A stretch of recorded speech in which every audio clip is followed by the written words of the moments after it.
Good morning, everyone. Good morning. Good morning. Good morning. Good morning. Now to kick off, we're going to chant, what do we want? I'm going to say, what do we want? A progressive budget. When do we want it? Now. What do we want? Progressive budget. When do we want it? Now. What do we want? Progressive budget. When do we want it? Now. What do we want?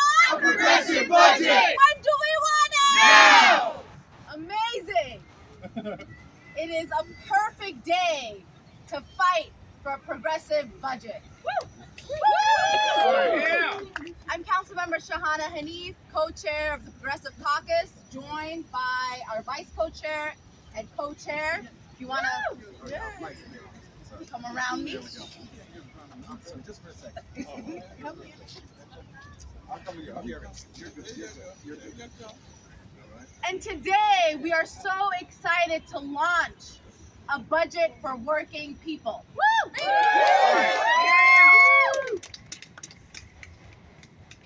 In a months-long discussion and a process that entailed a survey, we asked our members of the caucus, what will our fight this cycle look like? And so in collective collaboration, we determined these 3 urgent priorities that also push back against the mayor's austerity budget. We reject this mayor's defunding of our social safety net infrastructure. That's right. That's right. He is defunding safety. And so our members said, we want to see investments, real security around housing preservation to ensure that we protect renters, that we house every single New Yorker. Yes. Yes. Yes. That we invest in wraparound, comprehensive, accessible mental health care services. That our approach cannot be to institutionalize and to criminalize. Yes. That we want every New Yorker to feel safe in the city with healthcare services that are preventative. Yes. And the third, that we need to show to our youngest New Yorkers that our public schools are rich with resources, rich with after-school programs, rich with educators that we are bringing in, talent from our city in the arts and music and other courses, rich in ensuring that our newest New Yorkers, our asylum seekers, have bilingual guidance counselors and bilingual educators. We can get this done. Yes. Woo! And that's what we're committed to. We are fighting with our colleagues who are here from the caucus. You will hear from them.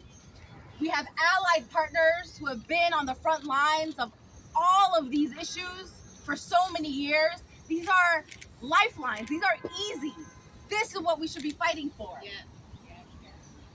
And so together, we are looking forward to showing New Yorkers that this is our city. That's right. This is our city. This is a city that is deeply rooted in our care, our joy, our happiness, and our safety. And so with that, I want to turn it over to some of my colleagues from the caucus, the leadership. Start with Carmen. Thank you. Thank you, Shahana. Good morning, everyone. Good morning. So I'm just going to add to Shahana's chorus and say that every day is a good day to fight for a progressive budget. Yes! And I am so excited to be here and to be the co-vice chair of this caucus and stand with my colleagues who were sent here to put out a bold, transformative agenda for our city. Because guess what? We could be working anywhere.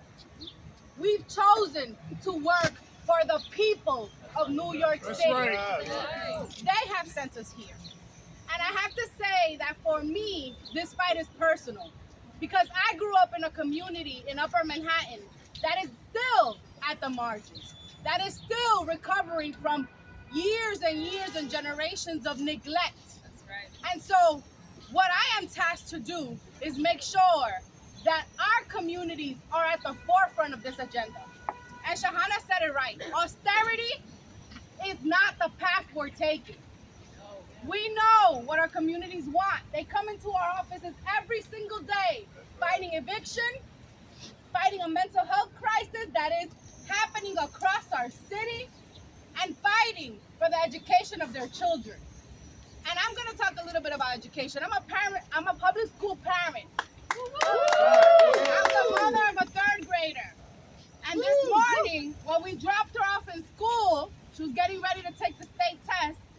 I said to her, I'm going to go down to City Hall and I'm going to fight to make sure that you and your colleagues have what you need to succeed. Right. Because as an immigrant to this country, when I got here, my parents worked as home care aides, as grocery store workers to make sure that education was something that was accessible to me. Bilingual education. Education for our asylum seekers. 3K so that our families can go back to work. This is what the city we envision. And I want to stand here and say that that is transformative and bold. But really what it is the bare minimum for the richest city in the world. So it's time for us to prioritize people, the people who sent us here. And that is what this fight is rooted in. And so we're pushing back on austerity and we're pushing forth a progressive vision for our city. Thank you all for being here. Good morning. My name is Restler, and I'm honored to be a co-chair of the Progressive Caucus in leadership with Jen and Shahana and Carmen, amazing colleagues like Alexa, Chi, Charles. We run 20 deep in the Progressive Caucus of real progressives. And I am honored to join this amazing coalition of community leaders and advocates today. Our budget proposal is upstream thinking. Investing in housing, education, and mental health services are the solutions that we need to keep our communities safe. Do you want to know what the definition of downstream thinking is? Cutting education, cutting housing, cutting access to food. This is how we drive crime in New York City, by failing to address the root and invest in the root causes that prevent violence. But that is exactly what the mayor has proposed. Do you think we can improve our schools when we cut funding for education? No. Do you think we can address literacy when we cut the hours at our libraries? No. Do you think that we can address hunger when we cut access to food stamps? No. Do you think that we can give our kids the head start they need when we end universal 3K? No. And shelter people. That is exactly right. This Progressive Caucus is demanding a budget that invests in housing, in mental health services, and in education. It is that simple. We are going to fight and fight and fight until we win. For 15 long months, the people of New York City have been demanding that their leaders stand up to Mayor Adams. Yes! Yes! His cuts are unnecessary, they are harmful, they must be stopped. What I want you all to know is that this Progressive Caucus, this coalition of advocates, we are going to fight until we win. This budget must be just. This budget must be fair. This budget must be progressive. Let's get it done together.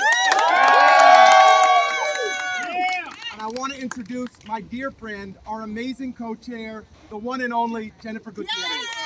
All right, buenos dias. Thank you all so much for being here. I just want to shout out all of our allies who are here today but have been here every single day for years. So I just want to acknowledge and uplift every single one of you, a cada uno de ustedes, who have had the courage to push back on this mayor since the beginning of his term, who have had the courage to show up here to City Hall, push us and hold single one of us accountable. I am Jennifer Guiterrez. It's a privilege to be here with you all. I grew up in this city. I'm a product of public schools. I am the daughter of immigrants, of a domestic worker who cleaned apartments for 25 years, of a man who was on disability his entire life. And I am a success story because of public education. That's right. I am a success story because of resources allowing my parents to be undocumented, but then become citizens and vote for their daughter for city council for the first time. My story should not be the success story, but look, my story and the story of so many of us here should be the standard. And that is the mission behind our progressive budget and the budget that we're going to share with you all today. when we are just, when we approach our budget with the care and equity that every single New Yorker deserves, we can be successful. We can be a city that is proud to say that we are the most progressive city, that we do feel that like we are the safest city. I'm here to talk about specifically about what we're calling for on the housing front. We know that housing justice is public safety. That's right. Yes. Housing is a human right. Yes. When more people have access to permanent and stable housing, we help combat the mental health crisis. We combat the public safety issue. We combat all other intersections that this mayor like shelter people. Like shelter people, exactly. Homeless. If we do not continue to push back on this mayor, he will continue to ignore all of the relevant and valuable intersections that every single New Yorker identifies with. We are here to uplift working class New Yorkers, immigrant New Yorkers, shelter residents, NYC residents, public education, working moms, single parents. That is what this budget is about. We are calling for an investment of $4 billion to expand and preserve affordable housing. Right. And it's got to be for people that look like us. That's right. It's got to be for people that are here. It has to make sense. We cannot continue to say that New York's economy is on the up and up and that the priority is the economy when people don't have a place to live. When people are walking into housing court every single day, insecure of whether or not they're going to be able to walk back into their homes and their apartments, y'all. This is real. When you do not have housing security, you cannot have any other kind of security. We need the safety net. And we've not heard anything from the mayor on the affordable housing piece. $2 billion of capital funding for HPD and $2 billion for NYCHA investment in public housing. In a minute, we're going to have our esteemed NYCHA chair, Councilmember Aviles, come and speak, who's been a fearless advocate. But we cannot talk about housing without talking about the New York City Housing Authority, y'all. Yes. It is an embarrassment. We are the nation's largest public housing system. And it is vile what we are expecting tenants to continue to live in, pay rent for, show up for, if we are not properly investing in it. Don't let any other conversations around NYCHA distract you from the fact that it needs to be dignified, that it needs to be just, and NYCHA is the worst landlord. Yes. And if you see other fancy projects around NYCHA and we're not talking about how to make the housing dignified, then we're doing nothing in NYCHA. We're calling for an investment of $351 million in the right to counsel, y'all. Yes. How many of y'all here from the Right to Counsel Coalition? We would not be here without these folks who were fearless in saying everyone deserves access to legal representation. Yes. Because the reality is, real estate has way more access than regular New Yorkers do, and so we need the protection. We need to offer them the ability to stand up in court. When tenants are taking off from work to try to represent themselves, we are failing New Yorkers. And Right to Counsel and the expansion is going to help cover more and more New Yorkers so that they have access to representation. And lastly, we want to increase funding to supportive housing by $60 million. That's right. And again, just to echo what my colleague, Councilmember De La Rosa said, this is the bare minimum, y'all. It is not radical to think that an investment in housing is going to set our city back. It's going to drive us into a deficit. Absolutely not. The numbers are in. Investments is what we need to prioritize in this budget. We cannot handle any more cuts to services, and we certainly cannot stand by any more cuts to housing. And the reality that more and more New Yorkers are at risk every single day that we don't invest properly. So I want to thank you all for being here. Rock with us as we fight for an equitable budget this cycle. That's right. I want to acknowledge my colleagues here that had the courage to continue to fight, that voted no, that have had the courage to continue to fight alongside us in allyship. We stand with them. We stand with all of you all. And next, I think we're going to have Councilmember Alexa Aviles, Chair of the Council's Housing. Oh, that's a tough act to follow. Hello, everyone. My name is Alexa Aviles. I'm the council member for District 38, representing Sunset Park and Red Hook in South Brooklyn. Brooklyn reps. I have the privilege of being the chair of the Public Housing Committee. And I am so proud to stand with my colleagues here in calling for a just budget. There can be no budget, no equity, none of the words that people throw around if this budget doesn't actually walk the talk, right? We keep getting fleeced that this is the best and the newest and it's none of that, y'all. It is not supporting, but we are standing here to fight for the things that we know will keep our community safe. And so as the public housing chair, as you heard from Councilmember Guiterrez, we are calling for $2 billion in capital investment from this city. How much is our capital budget? Hundreds of billions of dollars. Do you know how much the city has invested capitally in NYCHA? Less than $100 million, less than 1%. Right? Is that all right? No. Does that say that we care about NYCHA residents? No. Does that say we care about social housing? No. Right. And yet the mayor will come out and talk about all these little fancy programs and how much he cares for public housing residents and how much he's invested and how much he fights for the working class. Well, what he's actually doing is defunding everything we care about. He is defunding everything we need to keep us safe. He's defunding our families and our children and our seniors. On a daily basis, our office gets seniors who are despondent because they are at the brink of displacement and they have nowhere to go. And what does our city do?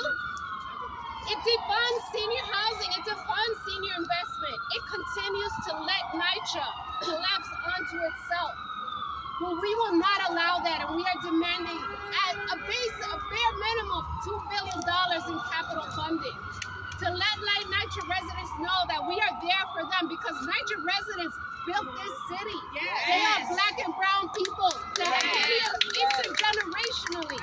It is one of the only reasons that New York City maintains poor and working class New Yorkers. They are all in NYCHA, y'all. So we are here to say we want this investment. There can be no justice without investing in our communities, in real housing. And HPD, we want capital investment, not only building, but do you know what's happening at HPD?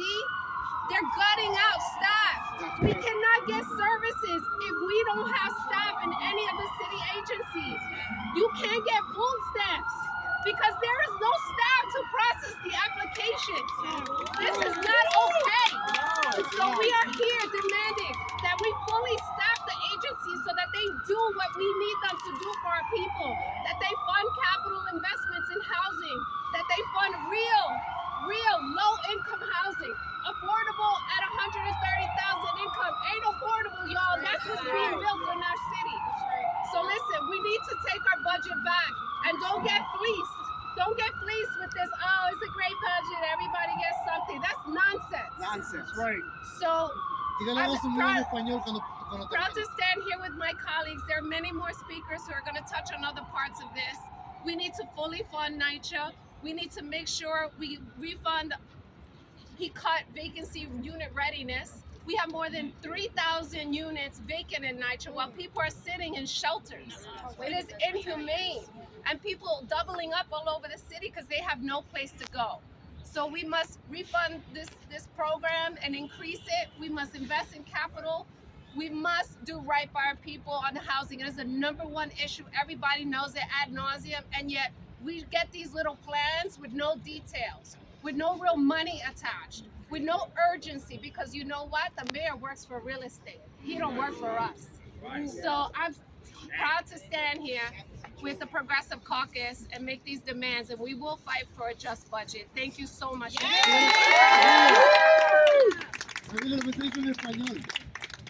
are the priorities of the progressives of the city council. You know, we get treated as villains, as divisive, and here we are demanding in favor of the interests of working class people. All right. I am so inspired by my colleague, Councilmember Guiterrez. She's a daughter of working class immigrants. Many of our caucus members are the children of working class New Yorkers. And it is our responsibility to be fighting on the side and on the front lines of working class issues. That is what progressives must be doing right now. And with that, I want to call up Councilmember Barron. Hi, Barron. All right, I'm not Councilmember Barron, I'm Councilmember Osse, even though I was confused for Councilmember Barron at this rally today. Good morning, everyone. Good morning. You know, I'm sick and tired of living in a democratic city, in a democratic state, where our leaders are ruling like Republicans. They look at every single one of our budgets through the lens of austerity. They're okay with defunding our schools. They're okay with defunding mental health services. They're okay with defunding public housing.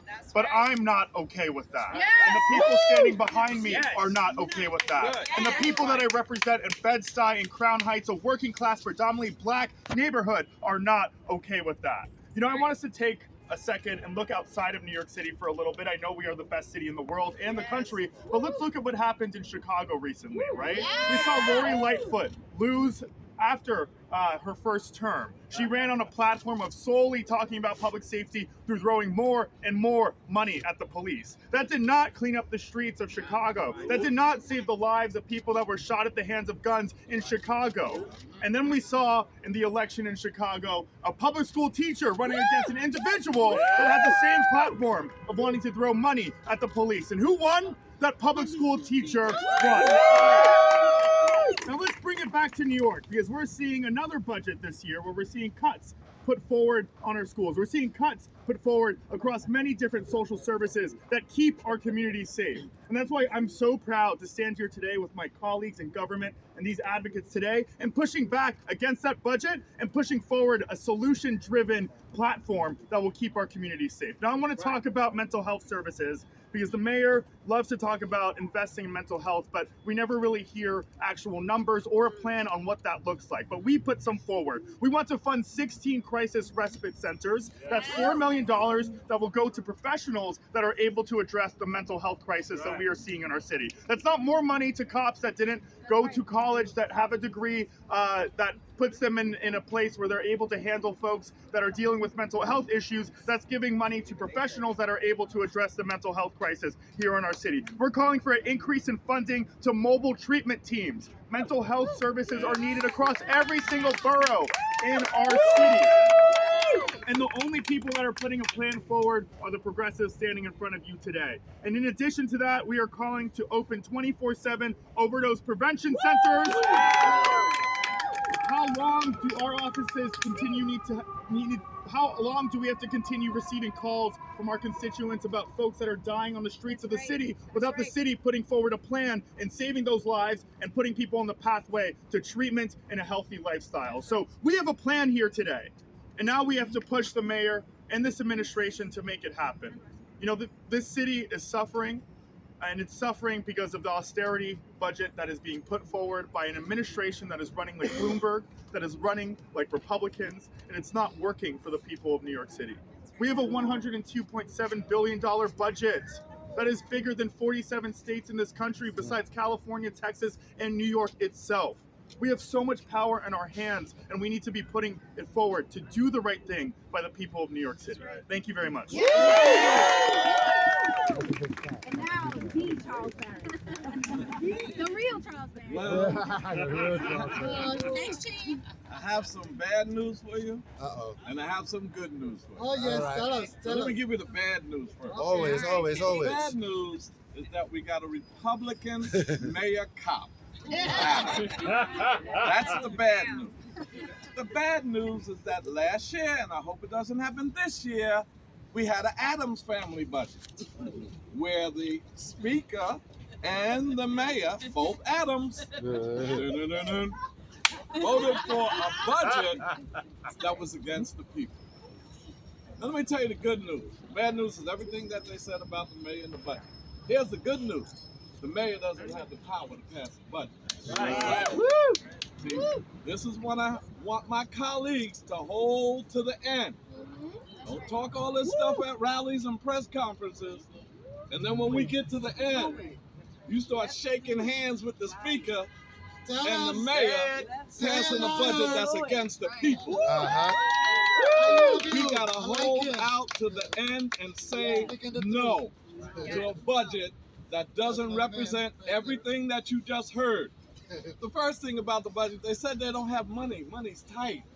Man, I would like to be broke like that. I wish I was $102.7 billion broke. Man, let me tell you the real deal.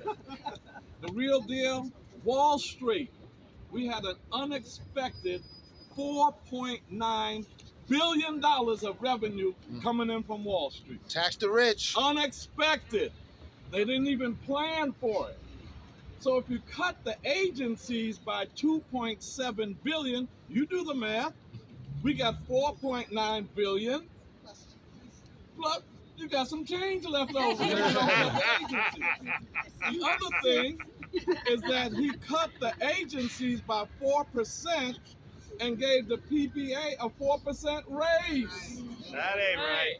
Y'all know the Patrolman Benevolence Association? I call them the Police Brutality Association. Yes. A racist Patrick Lynch. You gave them a 4% raise, and then he's telling the agencies he had to cut them in order to pay the unions and settle their negotiations. Well, you only need $4 billion for the unions, $2.7 billion for the agencies. You got 4.9 unexpected, and guess what? They got 8.3 billion in a reserve budget.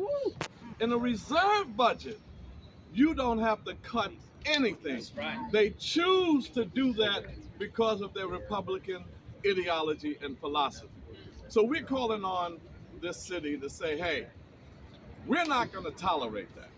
We're not going to support a budget like that. I grew up in public housing. In the Lillian Walled housing, y'all call them housing development, we call them projects. Yep. I grew up in the projects.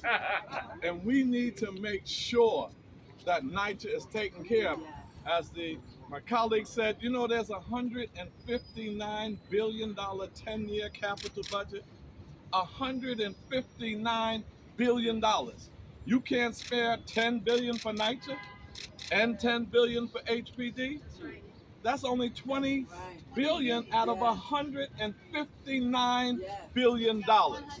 They have the money, but they don't want to have the money for us. So I say, let's stop this budget. Do not make a commitment. Don't vote for a budget that cuts anything from city agencies. Don't be quiet on me now. Oh, okay. I just didn't hear it. I'm trying to hear it. Because I get nervous when it gets quiet, you know? So we say no. Don't vote for a budget that cuts any city agency because we got the money to pay for our city agency. And don't vote for a budget that has a bloated police budget. You know, some people said, oh, the funding the police, we need our police. You know, at this stage, we're saying transfer some money from the bloated $11 billion police budget to social services. Yes. Transfer it. I never thought that I would ever meet a mayor that makes de Blasio look like a revolutionary. De Blasio was horrible. And this mayor is worse than de Blasio. Under de Blasio, we transferred $500 million from the police capital budget to build youth centers. Of course, he never did it, but he did transfer it. But this mayor is not transferring anything. And on crime, I have never heard of a criminal that got up in the morning and said, you know, there's not enough police out here. I think I'll be a criminal. Oh, they didn't build enough jails to put me in, so I think I'll go into a life of crime. They commit crimes because they're desperate and poor. Poverty. Poverty is criminal. Unemployment is criminal. And not treating those who are in need of mental health is criminal. That's what's criminal. So, brothers and sisters, let's stay strong to the end, because they're going to come at us, call you everything but a child of God, but that's all right. We don't need your compliments, and we're going to hold out and say no to this budget. Say power to the people. Power to the people. Power to the people. Power to the people. Power to the people. Power to the people.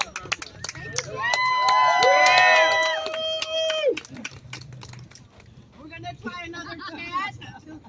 I'm going to say fully funding housing, mental health services, education, you're gonna say keep New Yorkers safe. Right? Yes. All you're saying is keep New Yorkers safe. You got the hard part. You got the hard part. God, I'm glad I didn't. I'm sorry. I can't leave out my retirees.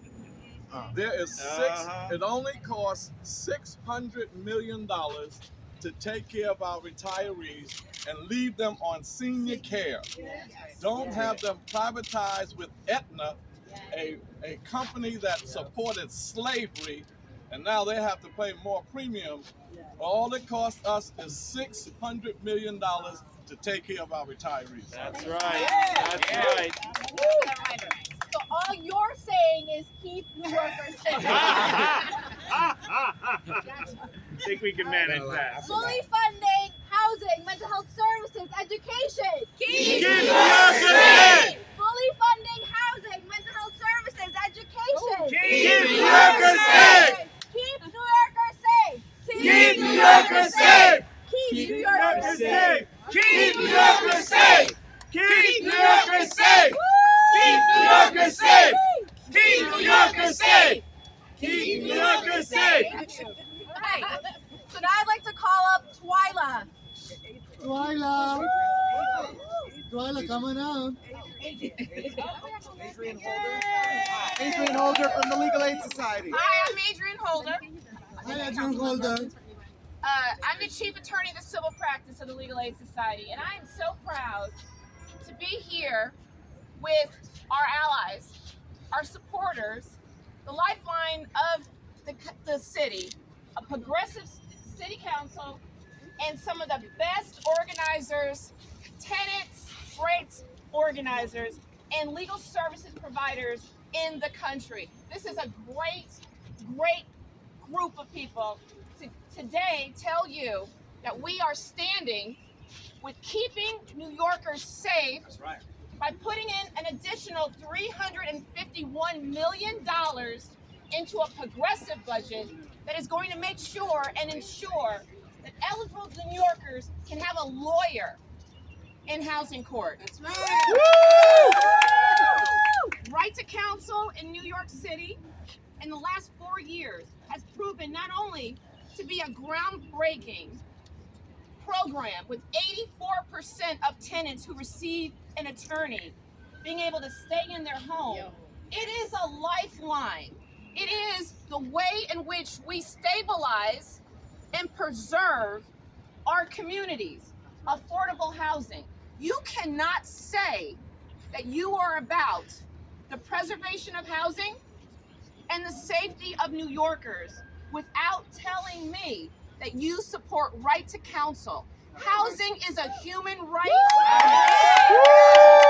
And in New York City, you cannot live, you cannot thrive, you cannot think that you have adequate health care and safety, education, or an employment policy without having safe and affordable and preserved, really very well conditioned housing. That's right.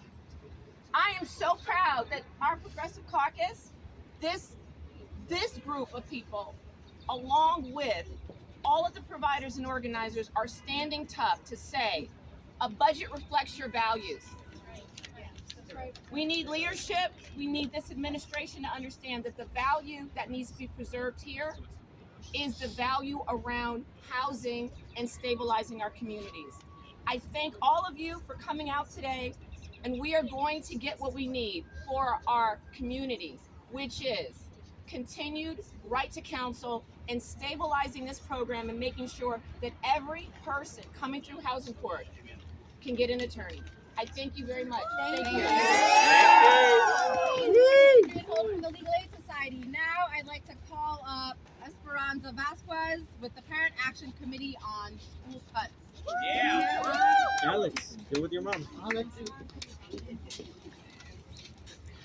Okay, fuerte, Esperanza. Buenos días a todos. Mi nombre es Esperanza Vázquez. Soy madre de dos niños he sido madre líder del Comité Padres en Acción Pacto de Misiones desde el 2001. Aunque nací en México, mis hijos nacieron en el Bronx. Fueron a la escuela del Distrito 9 Mi hijo mayor actualmente está en la universidad. El más joven se graduó recientemente de la secundaria del campus de la comunidad de Lucianomen. Estoy aquí para representar la coalición más grande de neoyorquinos y de las escuelas públicas racial, y me siento honrada de representar nuestra organización en la coalición con algunos líderes progresivos de su caucus Council, New York Council. PAC también es líder de la campaña de escuelas centradas de sanación de la coalición para la justicia educativa de la ciudad de Nueva York, la coalición por la dignidad de las escuelas y una organización asociada a la coalición de inmigración de la ciudad de Nueva York. Nuestro principio de PAC es que todos los niños merecen una educación de calidad.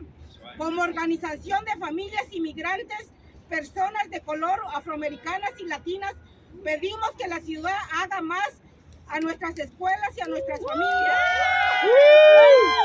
La ciudad de Nueva York siempre ha sido una ciudad de inmigrantes. ¿Por qué debería darles la espalda en estos tiempos de crisis? ¿Por qué la ciudad debería continuar aumentando los fondos a la policía para vigilar nuestros niños y al mismo tiempo recortar los fondos para las mismas escuelas y programas que deberían de tener nuestras familias de más necesidades? Pedimos que la ciudad de Nueva York que invierta en la curación, en el daño de todas las escuelas de la ciudad de Nueva York. Tenemos menos enfermeras, menos trabajadores. Queremos una enfermera y trabajadores sociales, consejeros en las escuelas públicas. Todo personal de las escuelas de la ciudad de Nueva York recibe la capacitación y atención centrada en la curación de forma informada sobre los traumas, y continuar recibiendo capacitación sobre la sensibilidad cultural y signos implícitos, tener acceso a planes de estudio culturalmente receptivos en las aulas. Creamos justicia restaurativa y apoyamos los presupuestos del Consejo Municipal RJ de 200 escuelas, y esperamos que se expandan a 500 en el futuro. Deben tener de kindergarten. Todo el mundo sabe que la educación primaria de infancia puede marcar la diferencia en la vida de nuestros hijos. Restaurar los fondos de pre-K. Debemos continuar el apoyo de inmigrantes a familias en crisis. Necesitamos financiar programas para estudiantes en viviendas temporales y estudiantes idioma e inglés. Finalmente, podemos que el alcalde de este consejo apoyen a las familias de la ciudad de Nueva York, financien por completo las escuelas públicas de la ciudad de Nueva York, y no en el momento de estos recortes del alcalde. Debe darle más a la policía y aumento el 28%. No merece el mismo presupuesto a nuestras escuelas públicas. No más presupuesto a la policía. Queremos presupuestos a la salud mental de nuestras escuelas. Queremos clínicas. Queremos menos jóvenes, niños en las cárceles. Los queremos en la universidad. En la universidad, con todo el apoyo de la policía. Que haya presupuesto para las escuelas públicas y programas para que apoyen a nuestras familias y a nuestros niños, y así tengan la oportunidad de ir a la universidad y tener una calidad de vida digna. Gracias. Alex, yeah. Okay, hi everyone. I'm Alexis. I'm currently a CUNY student. I'm here to support every cause, and I'm just going to summarize a little bit of what my mother said. It says, "Good morning. My name is Esperanza Vasquez, and I'm a mother of 2 children, and I've been a parent leader with the New Settlement Parent Action Community since 2001. Although I was born in Mexico, both of my children were born in the Bronx. I went to school in District 9. My oldest son is currently in college, and my youngest recently graduated from high school. I'm here today to represent our organization, our larger coalition, New Yorkers for Valley Justice Public Schools, and I'm honored to represent our organization and our coalition with some of the leaders, Progressive Caucus of City Council. PAC is also a leader in the Healing Center Schools campaign, the NYC Coalition for Educational Justice, the Dignity in Schools Coalition, and a partner organization with the NYC Immigration Coalition. Our guiding principle for PAC is that every child deserves a quality education. New York has always been a city of immigrants. Why should we turn our backs on them in a time of crisis? Why should the city continue to increase funding to the NYPD police to police our children while at the same time cutting funds for the very schools and programs that should be supporting our families in need? We have a few things that we ask. We ask that we ask New York City schools to invest in healing and not harm. Every NYC school should have at least one nurse, one social worker, and one counselor. All NYC school staff should receive training in healing-centered, trauma-informed care, and culturally responsive curriculums for their classrooms. We believe in restorative justice, supportive council proposals to bring RJ to 250 schools, and hope to see expand to 500 in the future. Yes. 3K must be saved. I went to 3K. Everyone knows that early childhood education can make the difference in the lives of our children. Please restore funding to the 3K. Finally, we ask that this mayor and this council stand with the families from across NYC and fully fund NYC's public schools. This is not a time for another cut. If the mayor can give the NYPD a 28% raise, don't our children in the schools deserve the same? Thank you. I'd like to acknowledge that we've been joined by Progressive Caucus member, Councilmember Hanif. We also are repped by folks from Councilmember KRJ's team. Thank you for being here. And we're nearing the very end. I want to call up Adolfo Abreu from Boco. Hello everyone, how we doing? Yeah! Are we good? Yeah! All right, thank you. That was for me because I'm a little cold. I'm Adolfo and I'm the Housing Campaigns Director at Vocal New York. And a lot of us always tend to say during these fights that budgets are moral documents, right? But a critical and important piece for our members and for a lot of our members and leaders and other coalitions is that budgets are also life-saving documents, right? Or at least they have the potential to be. Right now, they're being utilized to just drive our people to the brink, at times of extinction, at times to just high levels of stress, whether folks who, a lot of our members who are City FEPS voucher holders who at times this month, this year, have gotten notices from their landlord saying, hey, the city hasn't paid us. Or maybe if they did, for some reason, it was only $5 and not the entire amount, right? And you've had people, right, who found housing, right, who are stable, who are finally happy in some sense, being threatened with eviction, right? Because the city is understaffed and a lot of staff agencies, and that's the type of harm that we're inflicting on our communities. But there's also the fact that we've lost a lot of people, right? In the last fiscal year of 2022, right, as reported by Guiterrez a couple of months ago, we had 815 homeless New Yorkers die in public spaces, in shelters, and in hospitals, right? And that is unacceptable. It's one death too many, especially when we have approximately 100,000 homeless youth in the shelter system and countless of tens of thousands of homeless New Yorkers, not only in New York City, but across the state. So it's important that as we resist these efforts to reduce vital governmental services, that we're advancing a vision that one prioritizes the housing of people and rehousing of folks so people can stay in their communities and get into community again. And making sure that we're also advancing things like overdose prevention centers, right? Because when we're talking about that number of 815 homeless New Yorkers, a lot of those folks died because of preventable overdose, right? If we had systems of care that actually treated us New Yorkers as dignified human beings who are just here, who need support, then I think we can actually get to the places and the conversations that we need to have. Whether it's making sure that we're scaling up supportive housing, making sure that City FEPS is actually an efficient voucher system that can actually house folks and get them into permanent housing. And more importantly, just making sure that we have everything that we need just to make sure that folks can stay here and grow in our community. So we're just thankful that the Progressive Caucus here is standing strong. And like the council member said earlier, just like we're asking our state senators and assembly members to hold the line, we want to make sure that when it comes time in June, that there is no early budget. And if you give us an early budget, it better be some good stuff that we're all asking for. And if it's not a good negotiation, then you hold the line, and then we'll be there to make sure that you feel supported within that fight. So thank you. We feel so encouraged by this coalition that will deliver a just budget for working people. And now I'd like to call up Divya Sundaram from the Working Families Party.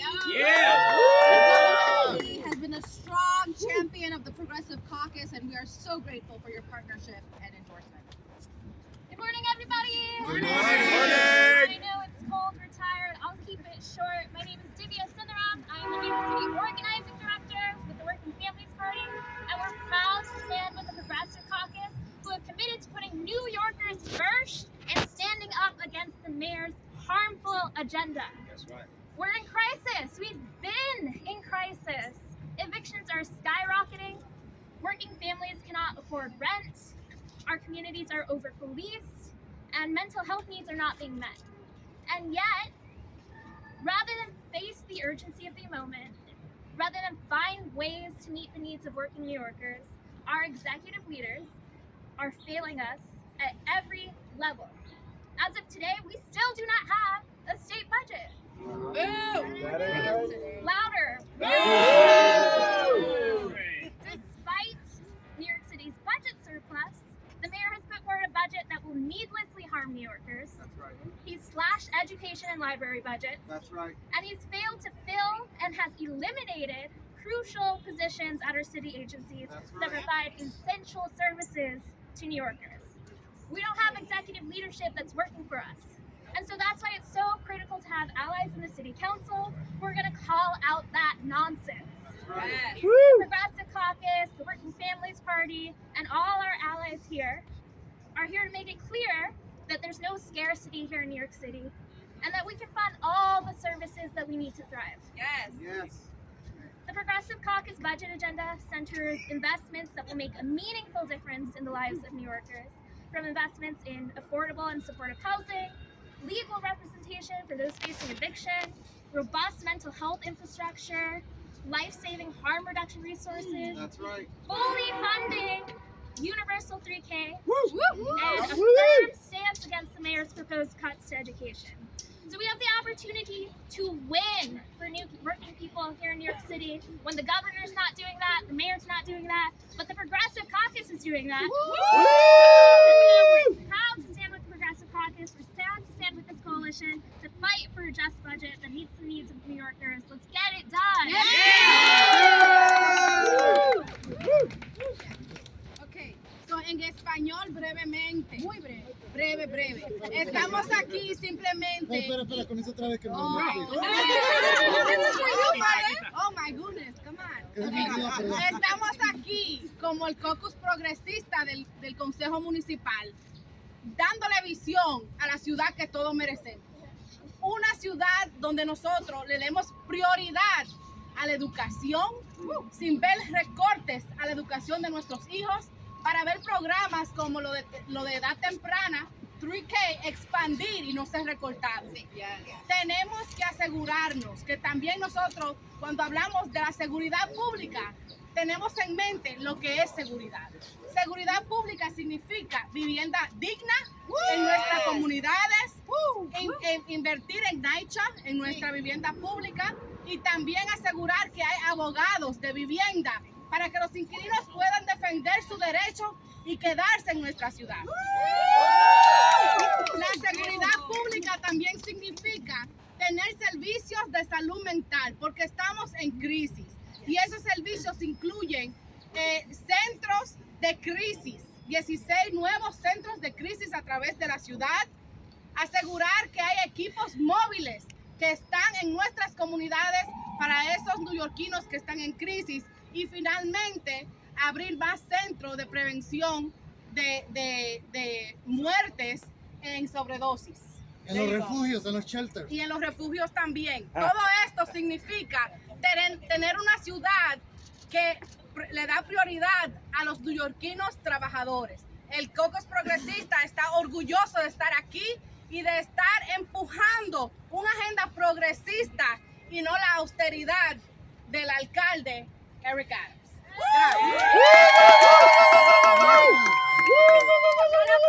She did that in 10 seconds flat. Thank you so much.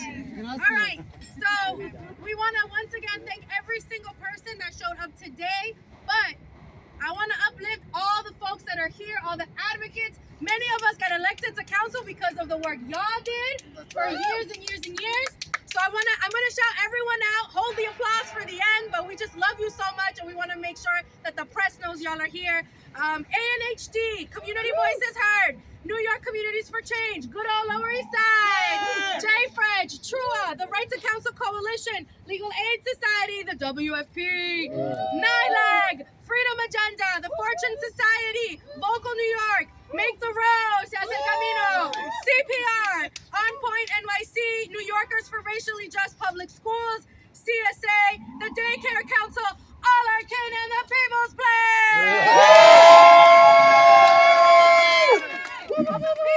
PSC, if I missed you, PSC. Come on, y'all. We want to thank you. Join us, please. All right, when you ask for a list, guys. Exodus, shout out Exodus. Now, we are not done. We are still months and months away from passing a city budget, of course, if we ever pass a state budget. But we need y'all to keep showing up. Please continue to hold us accountable. Please continue to push. Join us. Join so many of these coalition members as they continue to push the mayor. We have a long road ahead of us, but I believe that we can get there. We can all be proud of a city with a just budget. Yes. And I thank all of y'all for being here. Enjoy the rest of your day. Thank you so much. Thank you. Any questions? Yeah, I want to know. But everybody can leave. Yeah, I want to know. Will you reject Juan Ardillo's endorsement of the budget of your budget proposal if you had a chance? Say that again. Juan Ardillo's proposal. If he wanted to jump on the budget, will you accept it or will you reject it? I'm sorry. For Juan Ardillo, if Juan Ardillo was to jump onto the budget, will you accept it or will you reject it? Well, I think that we want to continue to push until we get these demands met. So I don't want to speak for all of the members. Yeah. But I think that many of us are preparing, and we're gonna keep fighting until we see these priorities met. All right, cool. I don't want to speak for everybody. All right, cool. He doesn't like the fair chance for housing anyway.